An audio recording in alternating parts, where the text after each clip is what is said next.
Out of all the found footage movies people have recommended to me, Leaving DC has definitely been the standout. I think this is excellent. However, I have already talked about this before, so a link to that video is in the description. But very quickly, this is a lo-fi take on found footage where it's just one character in a house in the middle of nowhere who begins to suspect that there's something strange happening in the woods near his house. I maybe wish this film had a little bit more of an ending, but other than that, I adored this film. Frogman is a recent film I wanted to shout out as well. I did a full separate review of this, so a link to that is also in the description. I think this is a great satire on found footage, and it's definitely one of my favorite movies of the year so far. It pretty clearly follows the structure of the Blair Witch Project, but it's about this ridiculous cryptid named Frogman. It's a horror comedy that leans heavily into the comedy, so just be aware of that going in. I had a lot of fun with this movie. Saiko, The Large Family, is another one I want to shout out really quickly since I've talked about it before on the channel. The YouTuber Rainbot did a full 52-minute analysis of this film, and that's how a lot of people first heard about it, myself included. It's a mockumentary where the horror is kept in the background in a bunch of blink and you might miss it moments. I've never seen anything quite like this film before, and for that I gotta give it props. Now let's move on to the films I haven't yet talked about on this channel. The Lost Footage of Leah Sullivan is a film I'm very split on. If I was giving out ratings on this channel, this would be a clear example of a 5 out of 10. There are things to like about this movie, but ultimately I think it makes some pretty big missteps that keep it from being great. I'm glad I saw it though, as it genuinely has some pretty interesting ideas. I think the intent here is really good. It has a solid foundation with a great opening hook. That hook is conveyed right at the beginning, where we get some opening text that explains that the footage we're about to see is taken from an SD card that was found and is completely unedited. So every time there's a cut in this movie, it correlates to a character literally walking up to the camera and pressing the button to stop recording. As you can imagine, this leads to some very long takes, and that is both the movie's biggest strength and weakness. I think it works really well in the scary parts of the movie, but then at other times it feels unnecessarily meandering. The main character, Leah Sullivan, is making this student documentary about an old unsolved murder in her hometown, so a lot of this movie is just her interviewing people, and those segments just run a little too long. I appreciate that they went for authenticity, but I did not need to hear her tell every interview subject not to look into the camera too much, or see every flubbed take of her narration. It just made me feel like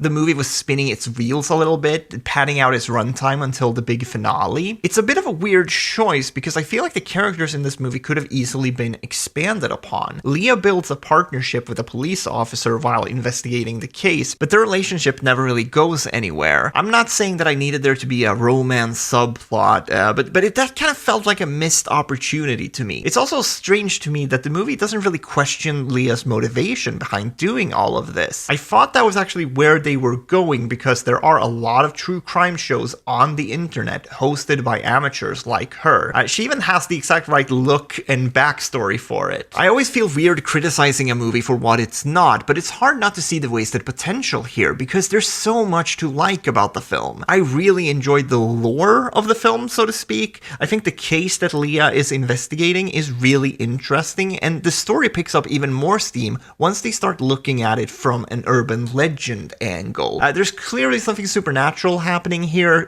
beneath the surface, and the movie does a good job of peeling back those layers at a steady pace. So even though some scenes drag on a bit due to the unedited format, I think the pacing of the overall story is solid, and it kept me engaged all throughout. If this was just a little tighter, I think this would have been a really good movie. I really like Leah as a character, and I think the movie has some genuinely creepy scenes. There was one scene in particularly that really got me, but ultimately it just took a little too long to get to the good stuff. I like the idea of framing the narrative as completely unedited, but that comes with a lot of logistical problems that the movie didn't quite solve. If someone out there has another example of a movie that does this format well, I'd love to see it. Exhibit A was a bit of a strange watch for me. I like and appreciate a lot of things about it, but because the movie shows its hand so early, I had a hard time enjoying it. If I saw this back when it came out in like 2007, I probably would have enjoyed it a lot more, but now after having seen over 100 found footage horror movies, it's hard for me to get excited over something like this. Let me read you an abbreviated version of the plot description from Letterboxd, and I think you'll know what I mean. Exhibit A tells the timely story of a normal family disintegrating under financial social pressure. Dad Andy is nursing a secret that ultimately leads to terrible consequences for them all. We witness these chilling events unfold through their daughter Judith's video camera, which subsequently becomes Exhibit A. You probably have a good play-by-play in your head of what this movie is now, and that is exactly how it plays out. There are other films on this list that are a lot worse, but that I found more interesting, so I'd rather spend my time talking about those, if that makes sense. Exhibit A does have great performances though, and the last 10 minutes or so are legitimately chilling, but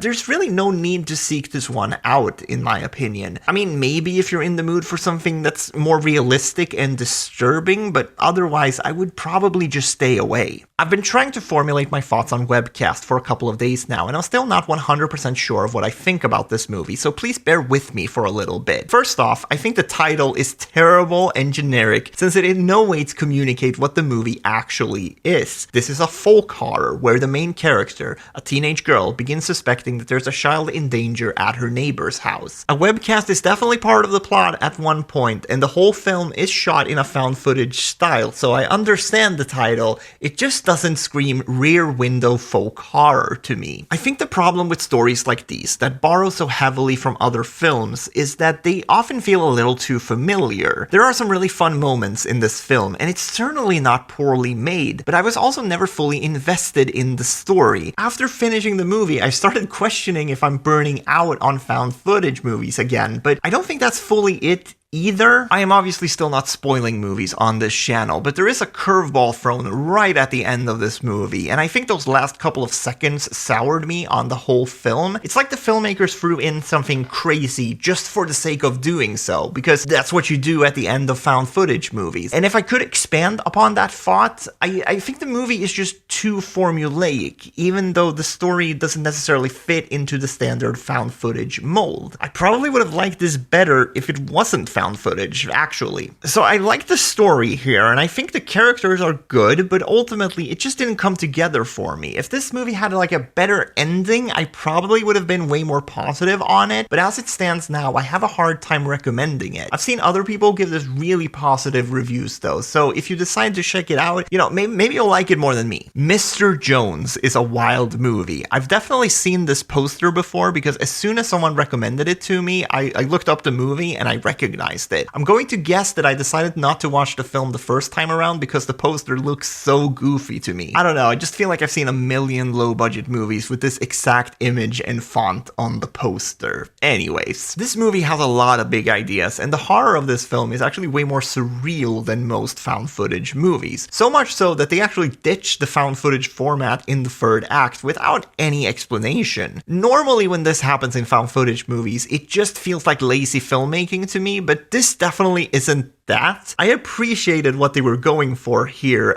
even though the execution is quite messy in my opinion. The writer-director of this hadn't directed a feature film before this, and you can definitely tell because the film just feels overly ambitious. I don't think that's a terrible flaw to have as a filmmaker, but it also doesn't make for a great experience as a viewer. The movie is about a couple who moves out into the wilderness to shoot a documentary. They realize that they live near a legendary anonymous artist who's only known as Mr. Jones, and they decide to make him the subject of the documentary. He makes these weird figures and never actually speaks to the couple, so instead of interviewing him, they start researching him on their own. Pretty much everyone they talk to for the documentary tells them constantly to stay away from this guy, but they of course do the opposite. Pacing is really important to me, and even though I love found footage, I have to admit it's a regular problem with the genre. The movies are often quite slow until you get to the crazy ending, but Mr. Jones almost has the opposite problem, where things just happen too fast. There's no real room for character development here, since there's always a bunch of shit going on. It makes the movie really entertaining to watch, but I also wish I had a bigger emotional connection to the story. I probably would have loved this movie if I actually cared enough to get scared for the characters in it. As I said before, it gets quite surreal, way more so than I expected, and I appreciated that. I'm not 100% sure of what to make of the ending of the film, but I like that it gets a little wild wild, and I think breaking away from the found footage format actually works well with the themes of the movie. There's this whole Lovecraftian angle to the film about art literally driving people insane, so it's not crazy that they would play around with breaking the fourth wall. I don't think this is an amazing movie, but I do think it's worth seeing because it takes some really big swings. The Collingswood Story is probably the first screen life movie to ever have been made all the way back in 2002. The film is currently available on Shudder, and I'm so glad people in my comments put this on my radar because this thing is wild. I want to preface everything that I'm about to say with the fact that I know that this isn't a great movie. There are many things about it that are hokey, which in turn leads to it not really being scary at all, but I had such a good time with this film because it's so 2002. It feels like a time capsule. This was obviously made after the Blair Witch Project, but before the found footage boom, so the genre didn't really have a formula to it, which makes the film feel quite unique compared to the other stuff I watched for this video. The story is about a long-distance couple who are video chatting with each other. They end up coming in contact with an online psychic, and after a seance, they begin to suspect that something or someone is after them. I think the story here is serviceable, but what's most interesting about the film is how incredibly ahead of its time it was. It's a micro-budget film, which means that it unfortunately comes with a lot of jank. The most noticeable thing to me was the uneven acting. Sometimes the interactions between the couple feels really natural, but other times it feels very stilted. I actually like the first half of this movie a lot more than the second half. Obviously, in the second half, that's where more of the horror comes in, and that's where it starts really feeling like a micro-budget film to me. I think the acting is okay in the establishing scenes where the couple are supposed to be a little more relaxed. It feels a little more natural. I believe them there as an actual couple, but then you start getting into the horror, and when the movie asks for a little more from their performances, it starts to fall apart a bit. Aesthetically, however, I think this movie is a 10 out of 10. I love the look of this movie, the wardrobe choices, and the music. And honestly, they were probably just using whatever they had available at the time, and that's what makes it fun to me. I don't think this movie is going to work for you unless you have some sort of appreciation for the early 2000s aesthetics, but if you do, I think you're gonna have a fun time. Personally, I love finding weird oddities like this. It's my favorite thing about having this channel, so please do not hesitate to recommend me more films like this in the comments.